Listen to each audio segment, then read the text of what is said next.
Hi friends, இன்றைக்கி நம்ம வெண்பொங்கல் எப்படி செய்கிறதுன்னு பார்க்கலாம்.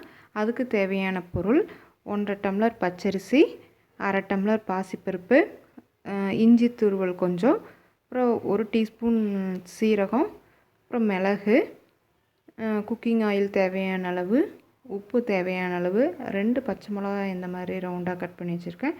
அடுத்து வந்து கருவேப்பிலை, அப்புறம் முந்திரி வந்து 5-6. சரி வாங்க இப்போ எப்படி செய்யலான்னு பார்க்கலாம்.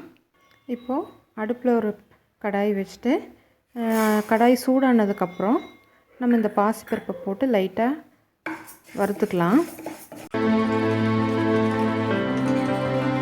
கொஞ்சம் லைட்டாக செவக்கிற மாதிரி வறுத்துக்கணும்.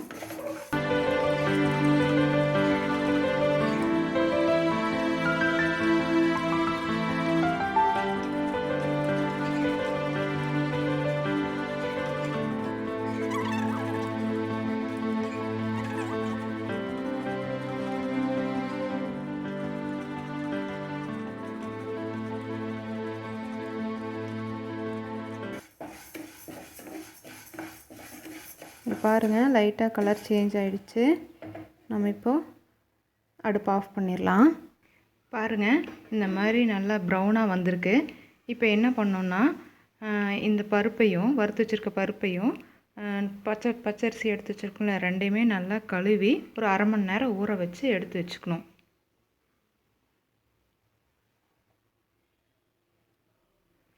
இங்கே பாருங்கள், இந்த குக்கரில் நான் வந்து இப்போ என்ன பண்ணியிருக்கேன்னா, அந்த 1/2 மணி நேரம் ஊற வச்சுருக்கக்கூடிய பருப்பையும் அரிசியும் எடுத்து வச்சுருக்கேன்.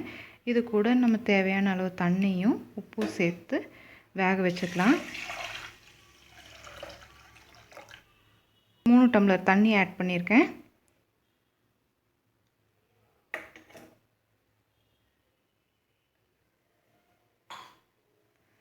இப்போது நம்ம அரிசி வந்து 1.5 டம்ளரும் பருப்பு வந்து 1/2 டம்ளர் எடுத்துருக்கோம்ல, அப்போ 2 டம்ளர் ஆகிடுச்சு. அதுக்கு வந்து நம்ம என்ன பண்ணியிருக்கோன்னா 6 டம்ளர் தண்ணி எடுத்து இதோடு சேர்த்துருக்கோம். இப்போ தேவையான அளவும் வந்து உப்பு சேர்த்துக்கலாம். உப்பு சேர்த்து விசில் போட்டு ஒரு 3 விசில் வர வரைக்கும் விட்டு ஆஃப் பண்ணி எடுத்து வச்சுக்கலாம். இப்போ குக்கர் விசில் வந்துச்சு, ஆஃப் பண்ணிட்டோம். வாங்க இப்போ எப்படி இருக்குன்னு பார்க்கலாம். கேஸ் ரிலீஸ் ஆனதுக்கப்புறம் ஓப்பன் பண்ணி பார்க்கலாம். பாருங்கள், இந்த மாதிரி வந்திருக்கு. இப்போ என்ன பண்ணலான்னா, நம்ம இந்த மிளகாய் எல்லாத்தையும் தாளித்து உள்ளே கொட்டிக்கலாம். இப்போ அடுப்பில் ஒரு வடக்கல் வச்சுட்டு அதில் வந்து நம்ம கொஞ்சம் எண்ணெய் ஆட் பண்ணிக்கலாம். எண்ணெய் காஞ்சதும் நம்ம சீரகம் மிளகு 2 ஆட் பண்ணிக்கலாம்.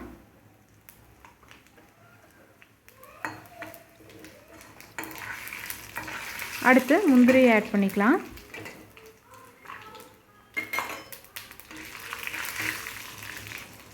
அடுத்து பச்சை மிளகாய் கருவேப்பிலை ஆட் பண்ணிக்கலாம்.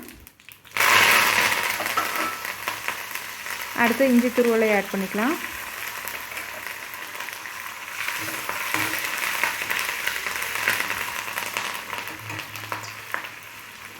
இப்போ நம்ம வந்து அடுப்பு ஆஃப் பண்ணிடலாம். இந்த தாளித்ததை எடுத்து நம்ம வந்து அந்த சாப்பாட்டோட போட்டு மிக்ஸ் பண்ணிக்கலாம்.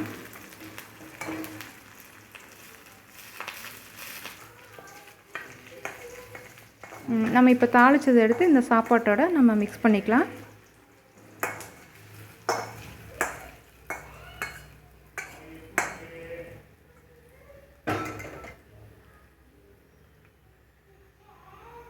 நம்ம வந்து ஒரு டம்ளர் பால் ஆட் பண்ணிக்கலாம். பால் ஆட் பண்ணால் பொங்கல் ரொம்ப டேஸ்ட்டாக வரும்.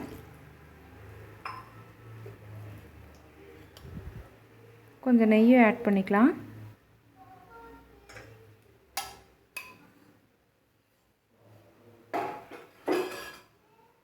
எல்லாத்தையும் சேர்த்து ஒன்றா மிக்ஸ் பண்ணிக்கலாம்.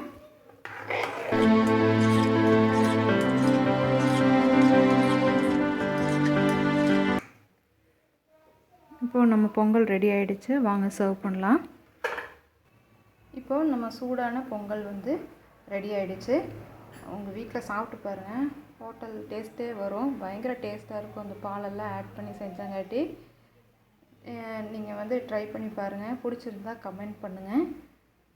அடுத்த வீடியோவில் பார்க்கலாம் ஃப்ரெண்ட்ஸ். பை.